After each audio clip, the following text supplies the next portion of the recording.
구약학과 구약신학을 독일에서 좀 나눠서 쓰는 경향이 최근에 많이 발전되고 있습니다. 그러니까 알트테스타멘틀리아 비센샤프트하고 알트테스타멘틀리아 테올로기하고 조금 나누는 건데요.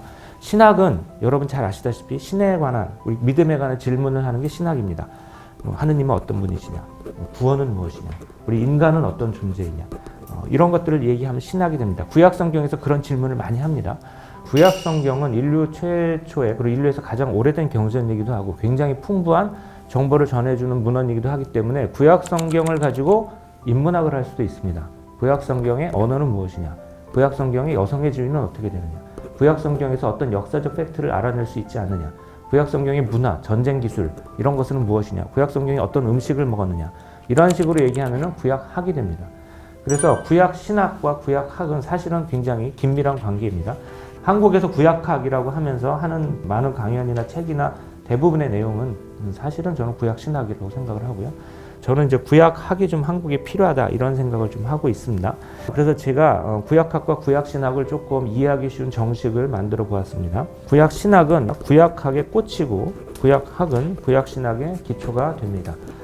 구약 신학을 하기 위해서 구약학적인 베이스가 좀 탄탄하게 있어야 됩니다. 우리가 역사도 좀 알아야 되고요. 이스라엘이라는 나라를 볼 때 우리가 고대 이스라엘을 믿음의 눈으로도 봅니다. 그건 매우 중요합니다. 정확히 알아야 되고요. 하지만 고대 이스라엘을 고대에 존재했던 작은 나라로 볼 수도 있어야 됩니다. 우리가 교회를 볼 때 교회를 믿음의 눈으로 교회를 볼 수도 있지만 순수한 어떤 사회학적인 눈이나 인문학적인 눈이나 역사적인 눈으로도 교회를 볼 수 있어야 됩니다. 성경도 마찬가지입니다. 두 가지 시각이 저는 다 필요하다고 생각을 합니다. 이렇게 고대형 근동학적인 베이스에서 우리가 전체적으로 인문학적으로 구약 성경을 어떻게 이해하고 이것을 믿음의 신학으로 어떻게 인도할 것인가, 즉 구약학적인 베이스에서 구약 신학을 어떻게 새롭게 이해할 것인가를 가르치는 학문이 있어야 됩니다. 그게 비블리시 아인라이퉁, 성경 인문학 정도가 됩니다. 과연 우리가 성경에서 당연하다고 생각하는 것을 고대 근동학적인 눈으로 보면 어떻게 새롭게 이해할 수 있는가에 대해서 제가 몇 가지 예를 들고 왔습니다. 첫 번째는 40이라는 숫자입니다. 40이라는 숫자는 이제 완전수라고 이제 이름을 붙여봤습니다. 이건 제가 붙인 이름이 아니라 이제 기존에 이제 다른 분들이 붙인 이름을 저는 이제 그대로 쓰는데 굉장히 괜찮다고 생각을 합니다. 한국은 3이라는 숫자가 우리 문화적으로 굉장히 단단한 숫자입니다. 제가 좀 결혼을 이렇게 해서 아이들이 아직 어린데요. 그 애들이 보고 있으면 누가 가르쳐주지도 않았는데 꼭 가위바위보를 3번 합니다. 3~4번을 해요. 이건 뭐 저 한 번도 얘기한 적이 없는데 어느 날 얘네들끼리 그렇게 하고 있더라고요. 그러니까 이 3이라는 숫자는 우리 문화 안에 이제 들어와 있는 숫자입니다. 전국 어디 가나 3~4번은 하는데 5번이나 7번은 잘 안 합니다. 문화적인 들어와 있는 숫자라고 하는 것이죠. 근데 고대 근동 세계 메소포타미아부터 이집트까지 있는 그 방대한 세계의 완전수는 4였습니다. 근데 어디서부터 이게 4가 들어왔는가 하는 거에 대해서 역사적인 설명이 하나 있습니다. 그게 하나면은 사르곤 대제입니다. 사르곤은 기원전 23세기에 이제 수메르를 무너뜨리고 세계 최초의 제국을 세운 사람입니다. 그 당시로는 그렇게 큰 나라는 없었습니다. 자기가 보기에 온 땅을 다스렸다라고 생각을 하는 겁니다. 자기의 나라, 자기는 어떤 임금이냐라고 할 때 최초로 자기가 이제 자기 이름을 어떻게 불렀냐면 사의 왕이라고 그랬습니다. 사의 왕이라는 뜻은 동서남북 네 끝의 왕이라고 우리가 번역을 합니다. 동서남북이 넷이잖아요. 거기에 전부 자기가 왕이다. 그러니까 동쪽으로 가도 자기가 왕이고 서쪽으로 가도 자기가 왕이고 남북 다 자기가 왕이라는 겁니다. 그래서 그 이후로 4라는 숫자는 완전함 이런 것을 고대 근동 세계에서 갖추게 됩니다. 또 하나의 기원은 태음력을 쓴 것인데요. 이제 상당한 기간 동안 태음력을 썼습니다. 태음력은 28일 동안 정확하게 돌아갑니다. 그래서 7428 우리가 일주일의 기원도 여기서 찾는데요. 7이나 4라는 숫자는 이때부터 굉장히 완전한 숫자를 의미했습니다. 고대 근동 문헌 전체적으로 뭐 수메르 문헌부터 아카드 문헌도 그렇고 이집트 문헌도 그렇고 즐겨 쓰는 완전한 숫자가 있습니다. 그게 4와 7이나 12라는 숫자입니다. 12는 수메르의 60진법에서 기원한 숫자입니다. 그리고 이 숫자를 변형시켜서 많이 씁니다.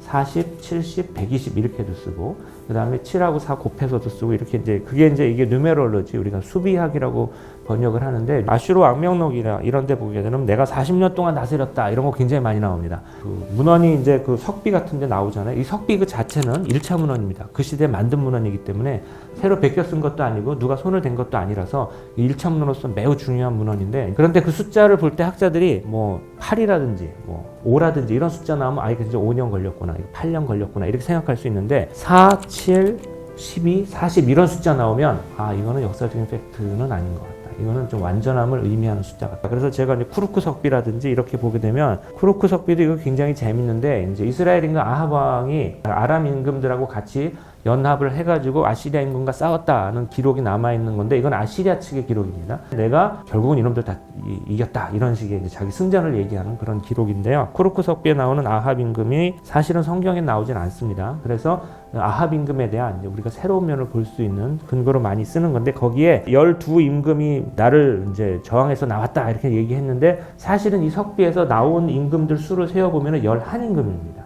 그런데도 12임금이라고 하는 거예요. 왜냐? 많이 나왔다 이겁니다. 전부 다 완전한 숫자를 이루어서 나왔다. 근데 실제로 리스트를 보게 되면 11임금이고 사실은 세임금이 전체 병력의 50% 이상을 다 됩니다. 근데도 12이라는 숫자를 이제 맞추는 겁니다. 이게 완전수의 힘입니다. 이게 문화적인 숫자라는 것이죠. 고대근동 세계에서 나온 문헌이 또 구약 성경이기 때문에 구약 성경이 이제 사랑하는 숫자가 4와 7과 10이라는 숫자입니다. 이제 구약 성경에 보면 40이라는 숫자가 유난히 많이 나옵니다. 태초의 홍수도 40일 동안 일어나고 야곱의 시체를 방부 처리할 때도 40일이 걸렸고 이스라엘의 산모는 아이를 낳으면 40일, 여자아이를 낳을 경우 80일을 집에 머물러야 했고요. 골리앗이 이스라엘군과 대치한 것도 40일이고 엘리야가 호렙산에 갈 때도 40일이 걸렸고 예언자 요나는 40일 이후에 니네베가 무너진다고 예언했고요. 신명기에 보게 되면 신명기 자체가 이집트 탈출 40년째 기록한 책입니다. 사람한테 매제라는 숫자를 40으로 제한한 것도 완전수와 관련이 있습니다. 40이라는 숫자는 완전한 숫자입니다. 그래서 이스라엘이 40년 동안 광야에서 머물렀다는 기록은 광야에 딱 들어갔을 때부터 광야에서 나올 때까지 스톱워치를 쟀더니 정확히 40년이더라 라는 의미가 아니라 하느님이 원하신 수 채식 기간을 완전히 채웠다. 이집트를 탈출해서 가나안 땅으로 들어가기까지 하느님이 원하신 구원사의 어떤 플랜이 있는데 그 플랜을 꽉 채웠다 라는 의미입니다. 40년에서 조금 넘거나 40년에서 조금 모자라도 그렇게 의미가 중요하진 않은 겁니다. 우리가 이 숫자를 의미의 숫자로 알아들어야 되는 겁니다. 이스라엘 백성은 광야에서 40년을 보냈고 솔로몬, 다윗 전부 40년 다스렸습니다. 이집트 탈출 이후에 솔로몬이 예루살렘 성전을 짓기까지 480년이 걸렸다고 하는 건 40 곱하기 12라는 것을 곱해서 나온 숫자입니다.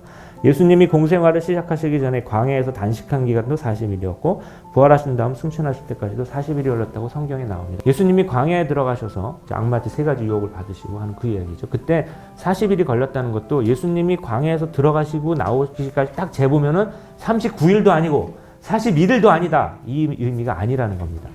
구원사에서 꼭 필요한 기간을 충만히 다 채우셨다는 의미입니다. 여기서 팩트의 숫자가 저는 조금 많거나 넘는 것이 큰 문제가 아니라고 생각을 합니다. 왜냐하면 우리가 성경에서 의미를 읽어야 되는 겁니다. 또 숫자를 얘기할 적에 어떤 우리가 팩트를 얘기할 적에 그 팩트가 정확히 맞아야지 그 의미도 충만한 것이다 라는 사고방식은 근대 이후에 나온 겁니다.